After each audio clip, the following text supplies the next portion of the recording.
saya Alin Fitriani, saya dari jurusan Bimbingan Konseling Islam kelas 2B. Pada kesempatan kali ini, saya akan mereview buku pendidikan kewarganegaraan untuk pendidikan tinggi karya Dr. Ujang Carda SSH MH. Buku ini diterbitkan oleh PT Raja Grafindo Persada pada tahun 2018. Sebelumnya, Dr. Ujang Carda juga telah menerbitkan buku yaitu Pendidikan Pancasila untuk Pendidikan Tinggi. Namun pada kesempatan kali ini saya hanya akan mereview buku pendidikan kewarganegaraan.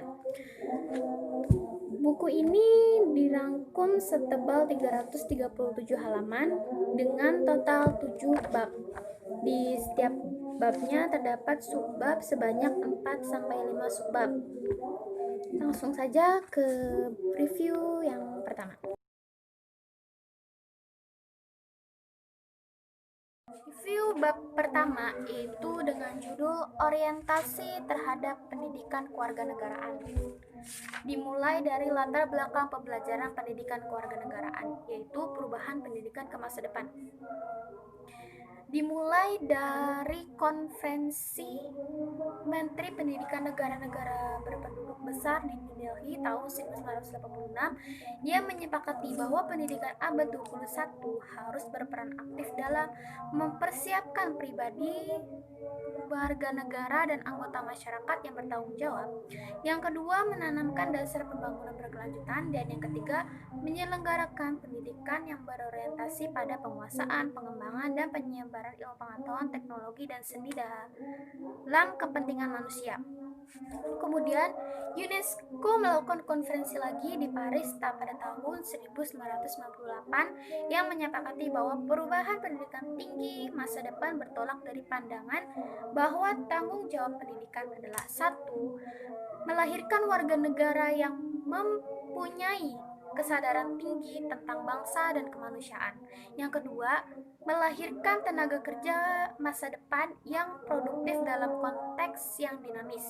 Yang ketiga, mengubah cara berpikir, bersikap, dan berperilaku dalam berkarya individu maupun kelompok dalam suatu masyarakat. Nah, pendidikan Indonesia agar tidak tertinggal dari bangsa-bangsa lain harus dikembangkan searah dengan perubahan pendidikan ke masa depan. Selanjutnya, pengertian pendidikan kewarganegaraan. Apa sih pendidikan kewarganegaraan? Pendidikan kewarganegaraan adalah terjemahan asing dari istilah civic education atau citizenship education. Terhadap dua istilah ini, menurut J.C. Sogan telah membedakan dengan mengartikan civic education sebagai suatu makna pelajaran dasar di sekolah yang dirancang untuk mempersiapkan warga negara muda agar kelak setelah dewasa dapat berperan aktif dalam masyarakatnya. Sedangkan citizenship education digunakan sebagai istilah yang memiliki pengertian lebih luas yang mencakup yaitu istilah generik yang mencakup pengalaman belajar di sekolah dan di luar sekolah seperti di lingkungan keluarga, dalam organisasi keagamaan, dalam organisasi masyarakat dan media dan lain sebagainya. Nah, berdasarkan pendapat-pendapat tadi, dapat dikemukakan bahwa istilah citizenship education lebih luas cakupannya dibandingkan civic education. Dengan cakupan yang luas ini, citizenship education meliputi di dalamnya pendidikan kewarganegaraan dalam arti khusus yaitu civic education.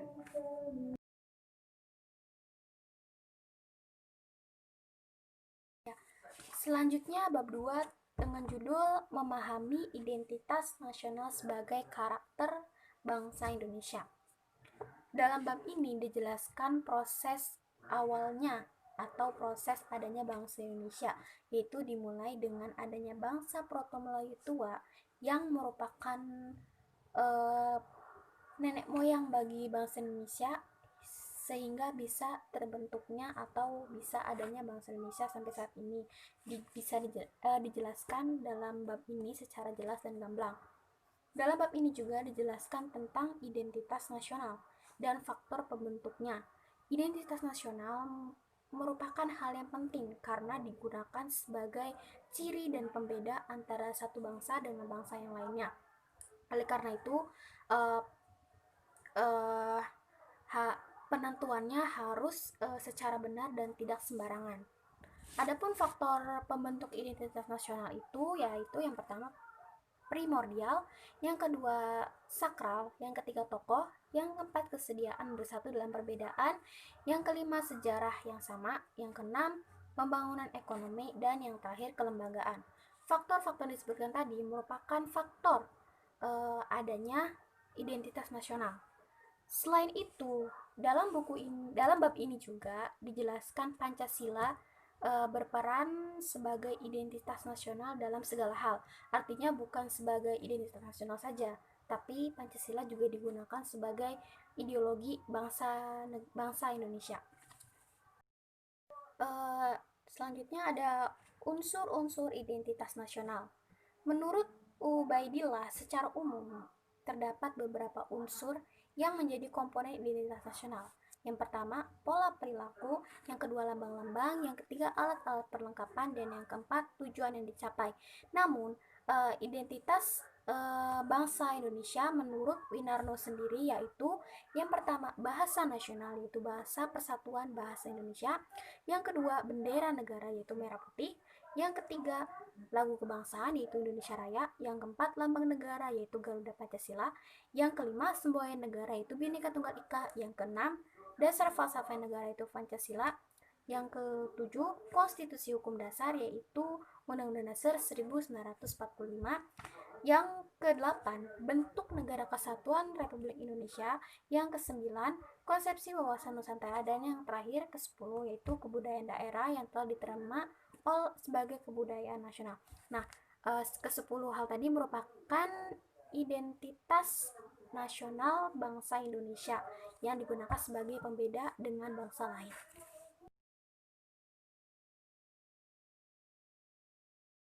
Bab selanjutnya itu bab 3. Bab 3 dengan judul Memahami Pancasila sebagai Ideologi Bangsa dan Negara. Yang pertama, pengertian ideologi. Ideologi berasal dari dua kata. Yang pertama, ideo, artinya gagasan, konsep, atau cita-cita. Dan yang kedua, logos, berarti ilmu. Secara umum, ideologi dapat dikatakan sebagai kumpulan gagasan-gagasan, ide, keyakinan, kepercayaan yang menyeluruh dan mencakup bidang sosial, politik, budaya, dan keagamaan. Makna ideologi sendiri bagi bangsa Indonesia sebagai penentu eksistensi suatu bangsa dan negara, karena ideologi membimbing bangsa dan negara untuk mencapai tujuannya melalui berbagai realisasi pembangunan. Selain itu, dalam bab ini juga dijelaskan Pancasila sebagai ideologi bangsa Indonesia. Mencakup seperti apa sih Pancasila sebagai ideologi, apa sih maknanya, terus bagaimana kedudukan serta apa fungsi dari Pancasila sebagai ideologi dalam kehidupan sehari-hari. Semua dibahas dalam bab ini secara jelas. Jadi tinggal baca aja karena lumayan lengkap. Bab ini juga mempelajari makna Pancasila sebagai ideologi negara dari putusan MK nomor 100 garis miring PUU nomor 11 tahun 2013 yang di dalamnya membahas pokok perkaranya, pendapat ahli, pendapat MK, lalu pendapat ahli, pendapat hakim MK-nya, dan putusan MK yaitu tentang 4 pilar berbangsa dan bernegara.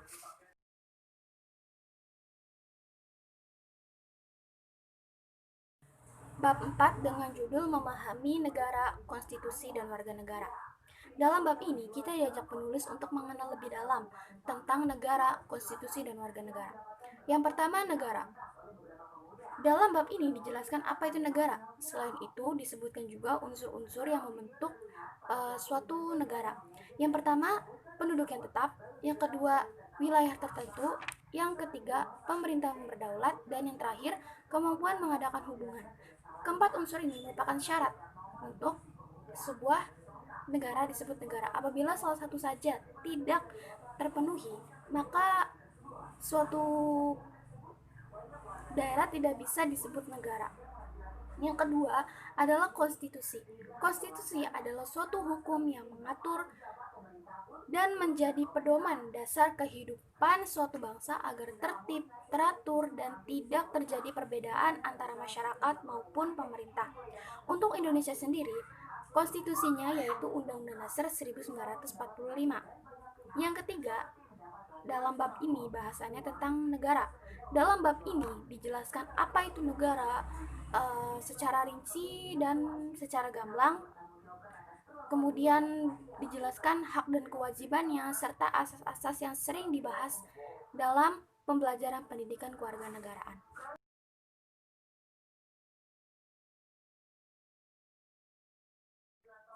Untuk selanjutnya yaitu ada bab 5 dengan judul Memahami Negara Hukum, Hak Asasi Manusia dan Demokrasi. Dalam bab ini diawali dengan pengertian negara hukum. Negara hukum sudah ada sejak abad ke-19, namun sudah dipakai dari abad ke-17 di negara Eropa Barat, yaitu semenjak munculnya perjuangan kekuasaan yang tidak terbatas dari penguasa.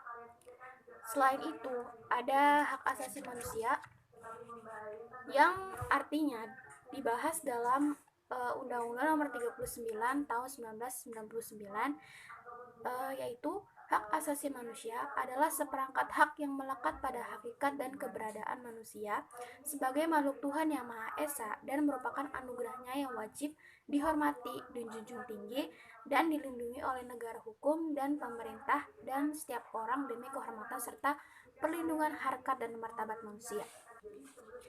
Dalam bab ini dijelaskan macam-macam hak asasi manusia dan kewajiban juga. Selain itu, menariknya, dalam bab ini penulis mencantumkan beberapa pandangan Islam dengan mencantumkan beberapa ayat suci Al-Quran dalam salah satu halaman. Lalu dalam bab ini juga dijelaskan mengenai demokrasi. Demokrasi di Indonesia dibagi menjadi 4 periode. Yang pertama, periode parlementer. Yang kedua, demokrasi terpimpin. Yang ketiga, demokrasi Orde Baru atau demokrasi Pancasila era Orde Baru. Dan yang terakhir, demokrasi Pancasila era reformasi hingga sekarang.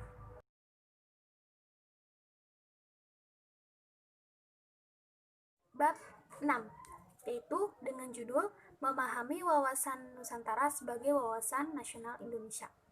Dalam bab ini, penulis membahas tentang pengertian, landasan, hakikat, dan asas-asas wawasan Nusantara. Yang pertama, pengertian wawasan Nusantara. Istilah wawasan Nusantara berasal dari dua kata, yaitu wawasan dan Nusantara. Istilah wawasan itu berasal dari kata wawas, yang berarti pandangan. Dan istilah selanjutnya yaitu Nusantara berasal dari dua kata, yaitu Nusa yang berarti pulau-pulau dan Antara yang berarti diapit oleh dua hal. Berdasarkan istilah tersebut, secara umum wawasan nasional berarti cara pandang suatu bangsa tentang diri dan lingkungannya yang dijabarkan dari falsafah dan sejarah bangsa itu sesuai dengan posisi dan kondisi geografinya untuk mencapai tujuan dan cita-cita nasionalnya. Kehidupan berbangsa dalam suatu negara memerlukan konsep cara pandang atau wawasan nasional yang bertujuan untuk menjamin kelangsungan hidup dan keutuhan bangsa dan wilayah serta jati diri bangsa itu sendiri.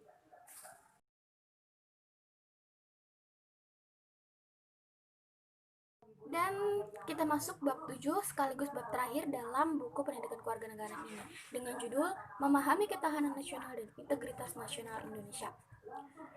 Pengertian ketahanan nasional. Pada tahun 1969 lahir istilah ketahanan nasional dengan rumusan sebagai berikut.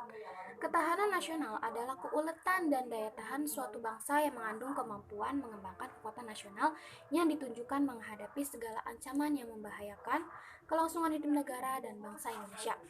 Selain itu, dalam bab ini juga disebutkan unsur-unsur ketahanan nasional.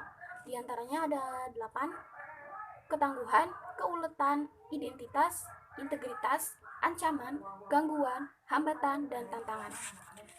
Dalam bab ini juga disebutkan landasan ketahanan nasional, yaitu ada 8 juga. Karena ada banyak, namun dalam buku ini diringkas seringkas mungkin sehingga mudah dipahami. Lalu ada integritas nasional.